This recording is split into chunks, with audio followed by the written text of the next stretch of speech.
درود پاک इसकी फजीलत या इसका मकाम क्या है, आप जरा समझिए कि ये कड़वे से कड़वे इंसान में भी मोहब्बतों की मिठास जो है घोल दिया करता है।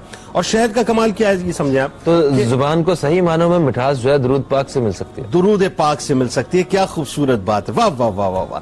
देखिए जो शहद है ना, इस शहद में जो मिठास है असल में ये दुरूद पाक का सदका है।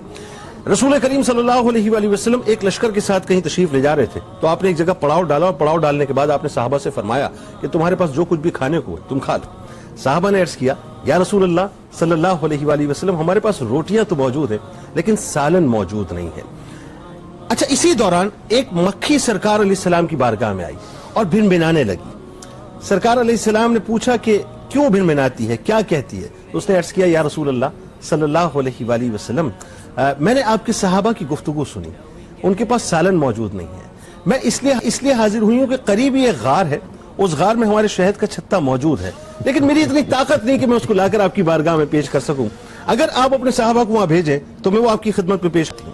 सरकार अलैहिस्सलाम ने मौला कायनात मौला अली करमुल्लाह वजुल करीम को फरमाया कि जाओ जाकर शहद के छत्ते को लेके आओ।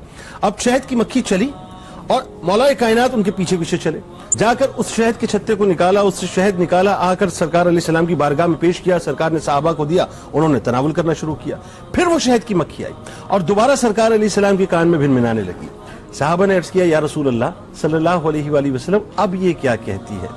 सरकार अलैहिस्सलाम ने फरमाया कि मैंने इससे पूछा कि तू ये जो तेरी खुराक है वो क्या है? उसने अर्ज किया, या रसूल अल्लाह सल्लल्लाहु अलैहि वसल्लम, मैं जंगलात और मैदानों के जो फूल वगैरह होती हैं उनका रस चूसती हूँ। तो मैंने पूछा कि रस तो कसीला भी हुआ करता है, ये शहद इतना मीठा कैसे हो जाता है? अब उसने अर्ज किया, या रसूल अल्लाह सल्लल्लाहु अलैहि वसल्लम, हमारी सरदार एक मलिका मक्खी है, हम उसकी जो है वो क़यादत के अंदर आगे बढ़ते हैं।